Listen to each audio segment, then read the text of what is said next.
From the Grand Reading Room in the Nashville Public Library, this is Just Conversations, Nashville Reads How to Be an Antiracist, presented by the Metro Human Relations Commission.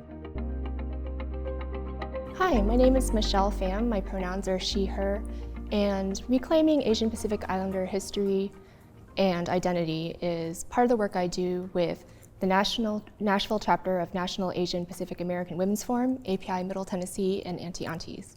Welcome to Just Conversations, Nashville Reads How to Be an Anti-Racist, being filmed in the Grand Reading Room of the Nashville Library.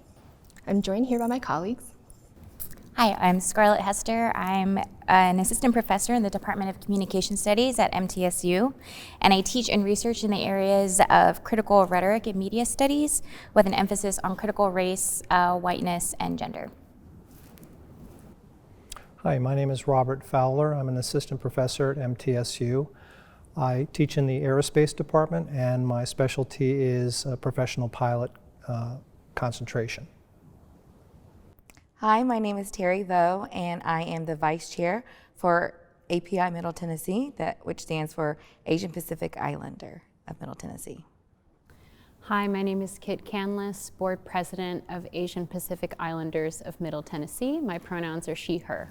Today we're discussing Chapter 9 on Color of How to Be an Anti-Racist by Dr. Ibram X. Kendi through an Asian Pacific Islander lens. Dr. Kendi defines colorism as a powerful collection of racist policies that lead to inequities between light people and dark people, supported by racist ideas about light and dark people. In contrast, color anti-racism is a powerful collection of anti-racist policies that lead to equity between light people and dark people, supported by anti-racist ideas about light and dark people. Colorism is most obvious when we examine preferences for particular skin and eye colors, hair textures, and facial features. How do we see these preferences reflected in today's beauty standards?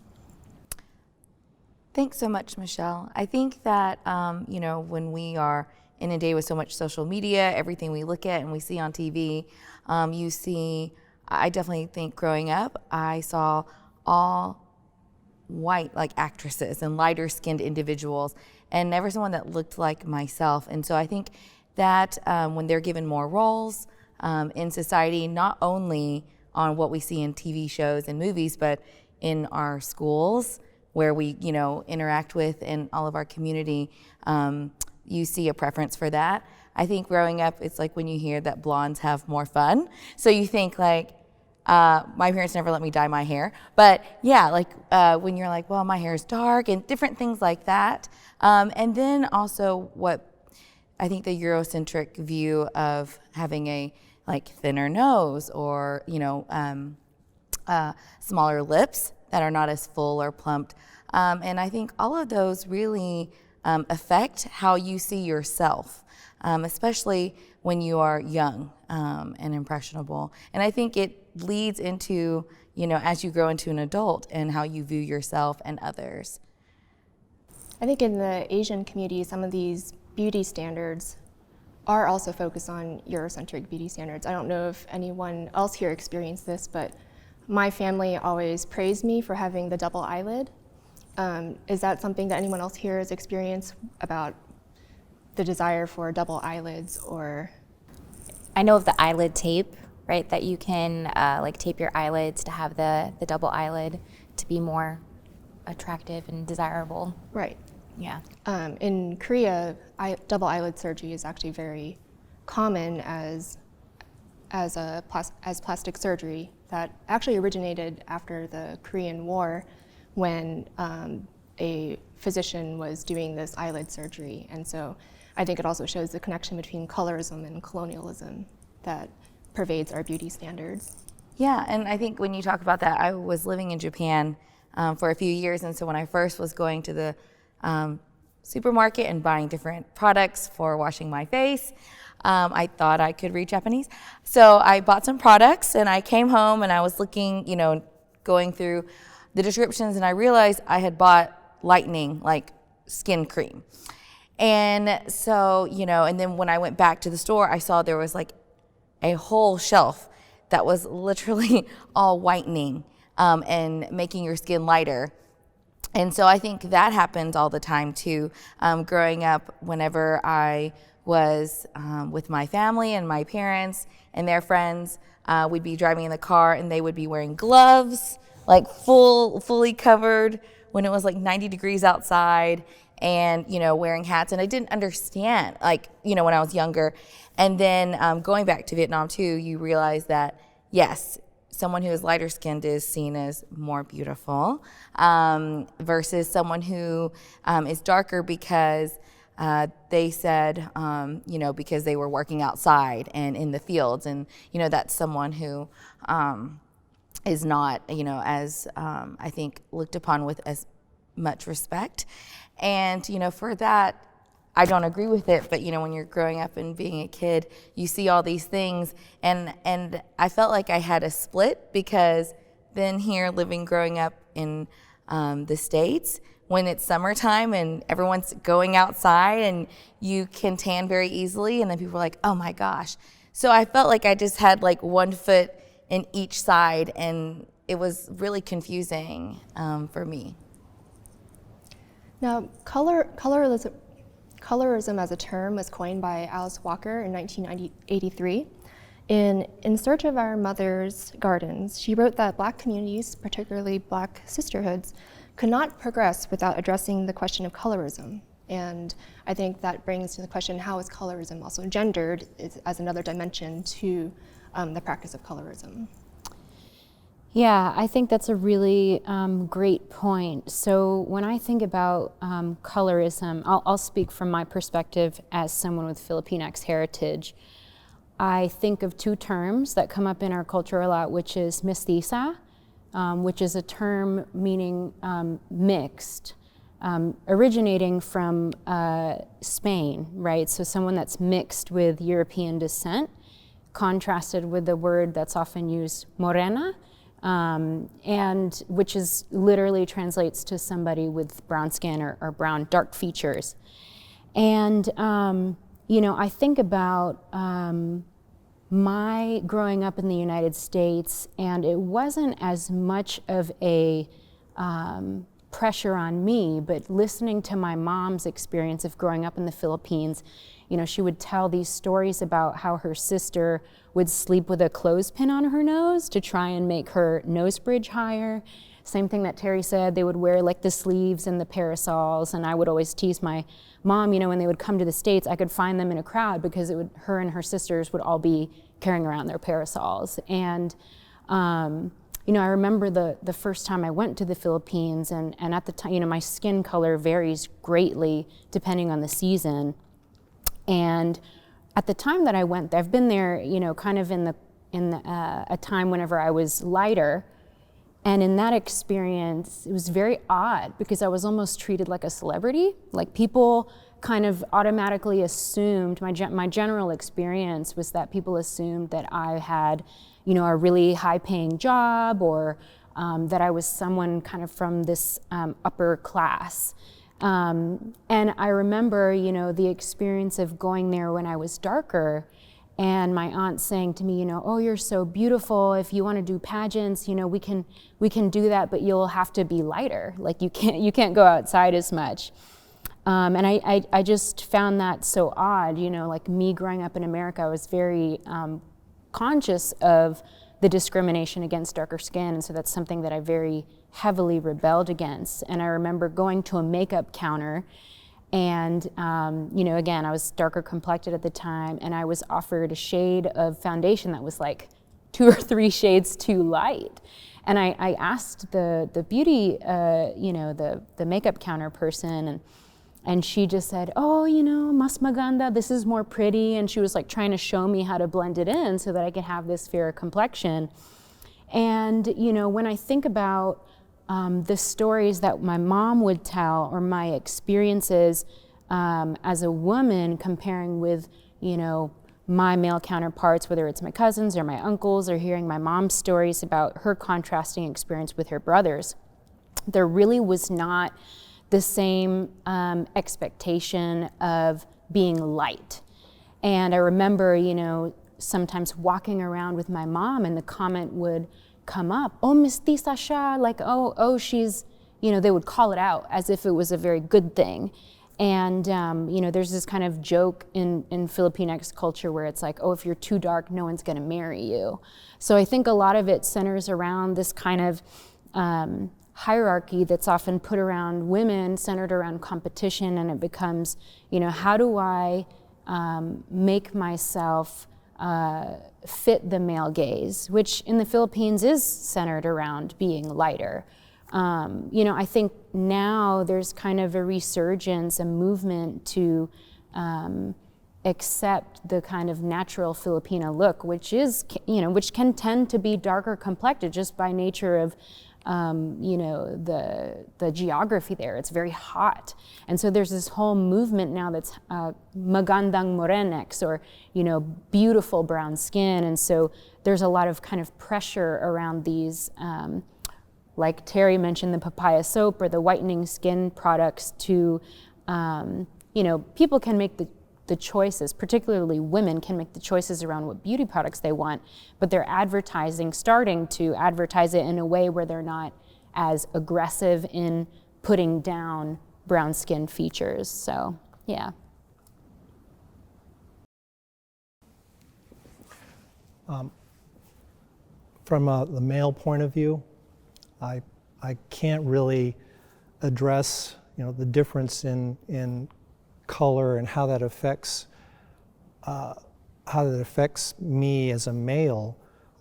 Actually, this is kind of new to me. I never even thought about it. I'm half Japanese, and I grew up in the United States in a predominantly white community. So I was a different person. There were maybe 2 or 3 other half Asian students in my high school, and I keep hearing you go back to when I was growing up or when I was young. I think that's where it first starts, where this perception of lightness is better than dark complexion starts with when you're young, and probably especially around the middle school age, where it's the most important thing is to be accepted by your peers. And I probably suffered from that quite a bit because, again, I was one of only 3 Asian students in my high school, and felt very different as a result.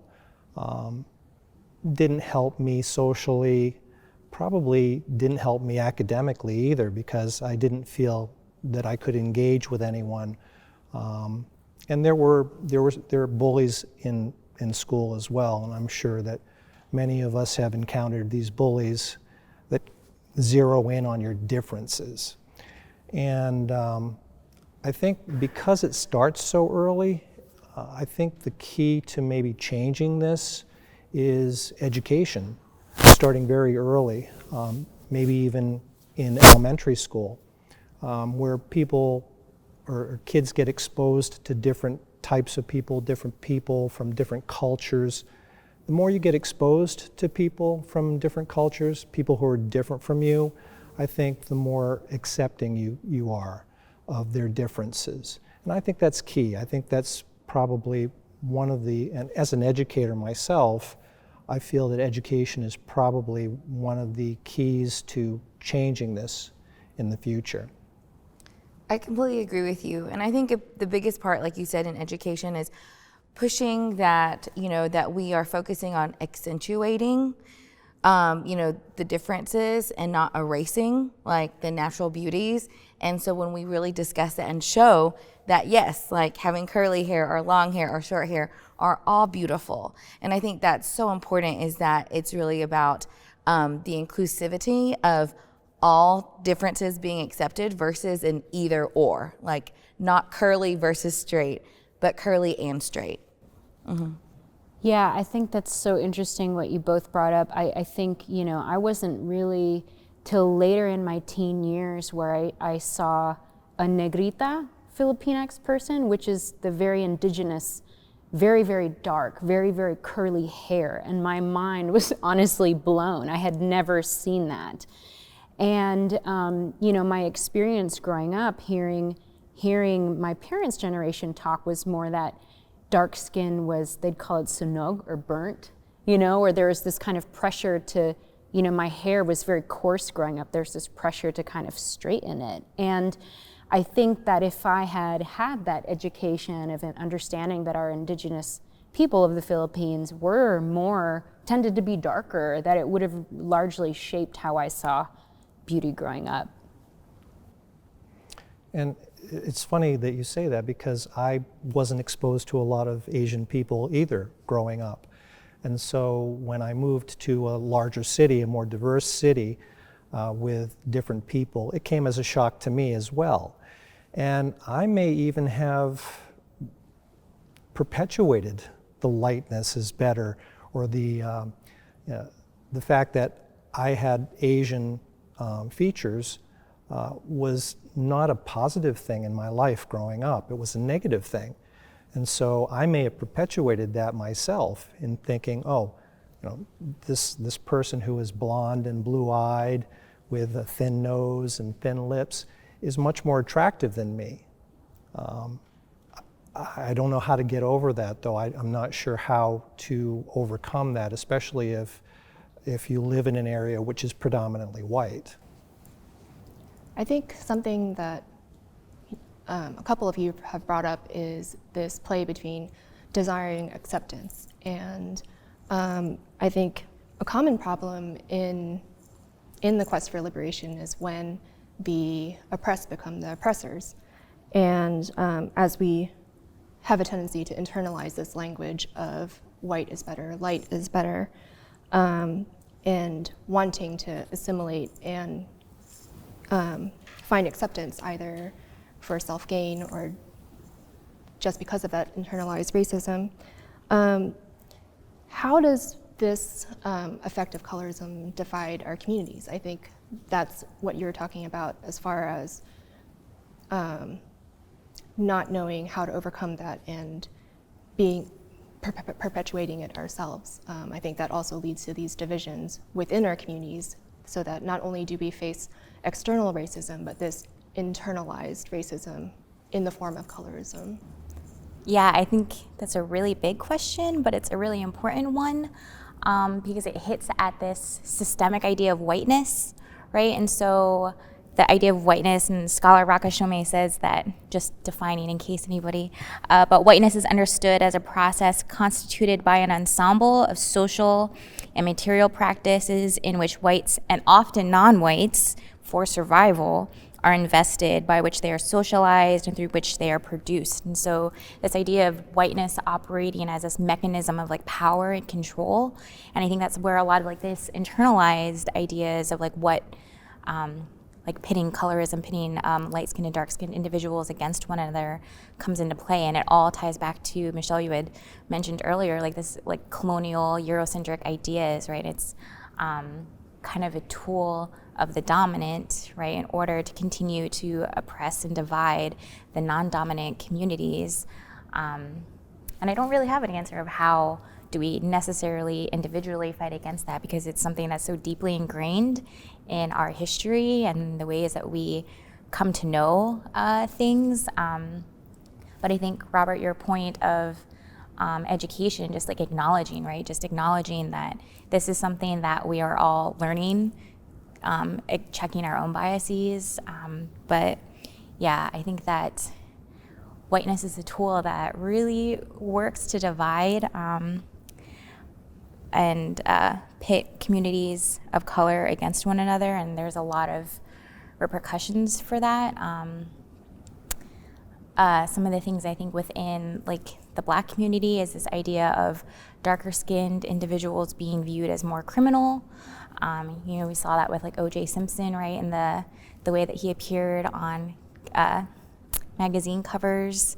His skin was darkened on one magazine cover. Beyonce lightening her skin to be more successful.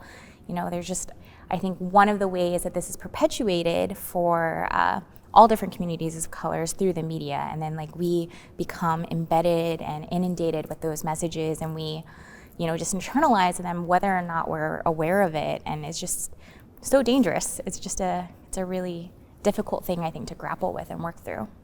I agree with you, because when we talk about communities, when we're talking about the O.J. Simpson case and, even Beyonce and stuff. But when I was studying, Kendi's book, and you read about colorism, and then they talk about how, the lighter the skin, the lighter the sentence. And, when you hear that, like, that just really hit me that, wow, there's something wrong with that. Because the fact that it's not the crime. People are looking at someone's skin, and by that determination, they will, either move the needle to a larger sentence, a harder sentence, versus not, based on the color of skin. And so, going what you said, Robert, it's like, how do you work through this? We're taking the first step in talking about it, sharing our experiences, and learning, things that are not in the mainstream or oftentimes not in our textbooks. So it's going to take a lot of us to voice these, inequities in not only what we study, what we read, and having the voices that are often not, represented or written about to be shared. And I'm so thankful y'all are here, because we need educators, to support that, because you guys are the ones that hold that ability, for the future generations. It's interesting because this reminds me of the whole topic of systemic racism, and how many people don't even realize that they are perpetuating racism in some way. And different skin color. I mean, it's more obvious, I think, in the black community. When you look back on some famous and successful black people, it's kind of surprising, but most of them are lighter skinned black people. And this dates back to the 1940s, 1930s. But many of us perpetuate this type of racism without even knowing it. Like I said, when I first started talking, I didn't even realize that this was a problem until I read the assigned reading for this discussion. It was a complete surprise to me.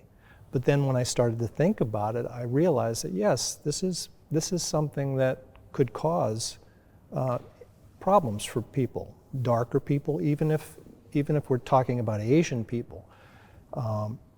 I can see where darker Asian people might be treated differently than lighter colored Asian people. I'm half European, and so it doesn't affect me as much, although in the summertime where I grew up on the coast of Maine. In the summertime, I always had the darkest tan of anyone, and I thought people were envious of that. My white friends couldn't tan as darkly as I did. So I didn't look at that as being a problem for me growing up, but I can see where it could have been a problem for someone else. Yeah, I think a major responsibility within the AAPI community is to especially talk to, I think it's very, very heavily ingrained in older generations, I'll speak for myself, and to encourage this ceasing of measuring ourselves in proximity to whiteness, measuring our success in proximity to whiteness. There's this kind of inferring, and sometimes very overt, I remember growing up that members of my family would not encourage me to date black folks in particular because the quality of life wouldn't be as great for them. And I think that it really needs to start there. So yeah, this is such a great conversation. It's a great start, and I think we need to get bolder about not perpetuating those cycles. Right. Well, thank you everyone for joining me today. Beyond colorism affecting beauty standards, we clearly see that it has a lot of effects on as Terry was talking about, prison sentencing. There are studies that show that darker Filipino men earn less money than their lighter peers, and so colorism has very real effects that I think part of this conversation is a start of addressing it in our communities and